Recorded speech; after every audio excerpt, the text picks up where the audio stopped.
தமிழக மறைந்த முன்னாள் முதலமைச்சர் செல்வி ஜெயலலிதா அவர்களின் 77வது பிறந்த நாளை முன்னிட்டு புதுக்கோட்டை திருமயம் அருகே லட்சுமிபுரத்தில் மாபெரும் மாட்டு வண்டி எல்லை பந்தயம் நடைபெற்றது.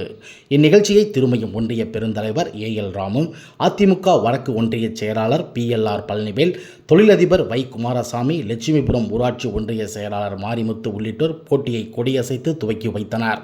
இந்நிகழ்ச்சியை சுற்றுவட்டார கிராம பொதுமக்கள் கலந்து கொண்டு சிறப்பித்தனர்.